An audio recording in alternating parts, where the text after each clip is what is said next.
letter from the Gantry. Cheers, Neil. Thanks as always. Much in the news recently have been Sheffield Wednesday, a club which holds special memories for me.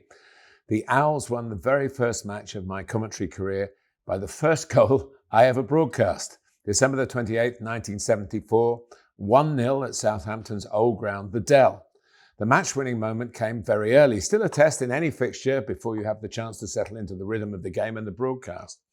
And I hadn't been able to see Wednesday play either, but I had been generously invited to watch a light training session on a local park on the very morning of my Gantry debut. I remain ever grateful that the scorer was the very recognisable red-headed Eric Potts. I mention it today because of a similarity to Wednesday's current plight. Now, as then, they find themselves at the wrong end of the second tier of English football.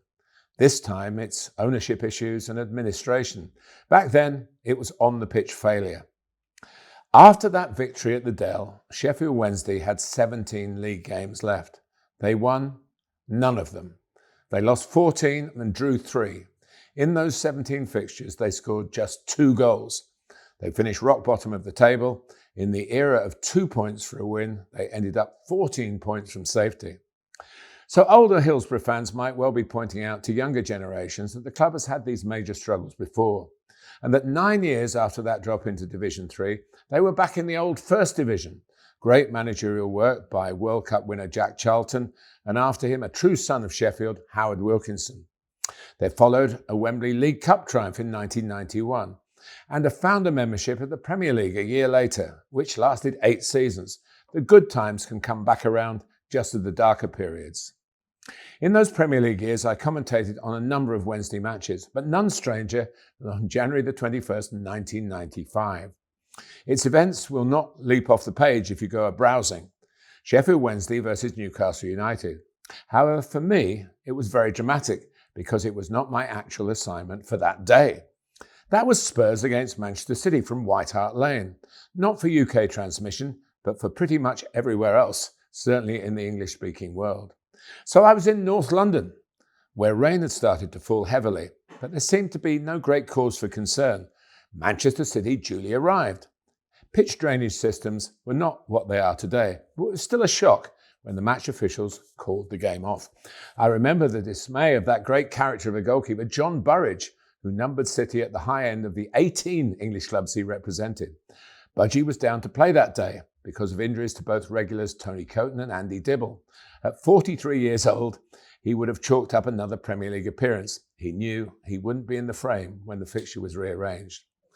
And I was on the verge of heading for home when my television bosses pointed out that the game at Hillsborough was being covered but had no commentator at the ground. The Premier League had contracts to fulfill. The days when every game was fully staffed by broadcasters were still far into the future. So I climbed up to the Tottenham Gantry with an empty stadium all around me and put on the headphones to hear the roars from a packed Hillsborough. I would see the action beam from South Yorkshire on a relatively small television monitor. So unlike John Burridge, I would have a game on that sodden Saturday afternoon, which was great, but no notes, no lineups, and by now it was 2:15 for a 2:55 on air and a 3 p.m. kickoff. So I took a punt and rang Sheffield Wednesday, just the main switchboard. Amazingly, what was in effect a cry for help was answered. So I asked for Richie Barker, a great football man who at the time was the right-hand man to another good friend, the boss, Trevor Francis.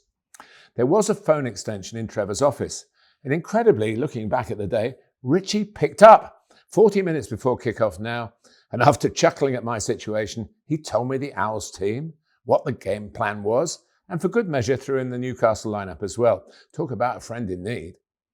Calling the game from a television screen is known as off-tubing. In the 20 years on from that debut at the Dell, I had accumulated a fair bit of experience of off-tube commentary, but almost always in a television building, a proper sound dubbing suite.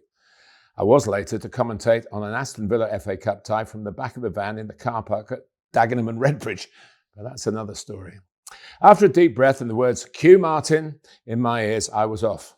As long as you hear the proper sound from the game, it isn't quite as difficult as you might think. And there was bags of noise. Wednesday were playing Kevin Keegan's entertainers after all, and stacks of instantly recognisable players, with Chris Waddle, once of Newcastle of course, lining up against some old mates, including Peter Beardsley. But for all the attacking talent on the pitch, it finished goalless. My abiding memory when I put down my microphone at the end was the contrast from the roars that had been in my ears via the headphones for a couple of hours to the total peacefulness inside the stadium where I was sitting. There is an old Michael Caine movie, it might be the Ipcress File, wherein the character of Agent Harry Palmer, he thinks he's being incarcerated in an Eastern European country, but manages to escape by moving silently away from his captors. When he opens his door to freedom, he actually finds himself in a very busy, noisy London street. It was just the same for me that afternoon as I made my escape from the silence of the stadium into a packed Tottenham high road.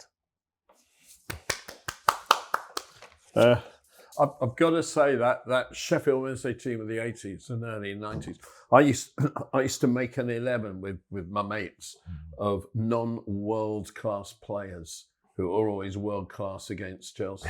And an absolute cast iron member was Carlton Palmer. He absolutely He wasn't related to Harry Palmer, though. No. But he dominated for years against Chelsea in the midfield. Well. And of course, when they won the League Cup, they beat Chelsea in the semi-final. Yeah. What a pair of awful games that was for me.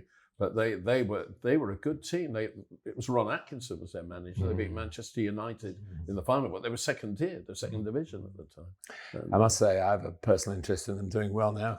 Jamal Lowe is the best player I've ever coached, been involved in coaching. We had a year at the club called Hampton and Richmond. He's almost 10 years on now. He's earning a lot more money than he was with us playing Sheffield Wednesday, and now he'll get paid. So I'm very pleased for him, and I hope he's part of the movement forward. I know the Wednesday fans, they really care about their club, and in a strange situation. Big club. It is a massive club, and in this so-called dark days of administration, actually the light is starting to shine again. So we wish them well. From the joy of football, they deserve some joy. Yeah. So that's it. It really is it this time on the podcast. Thank you for watching, listening to it all. Don't forget, you can subscribe, you can go to the Patreon, you can read our writings on substack.com, and you can come back next week. See you next time.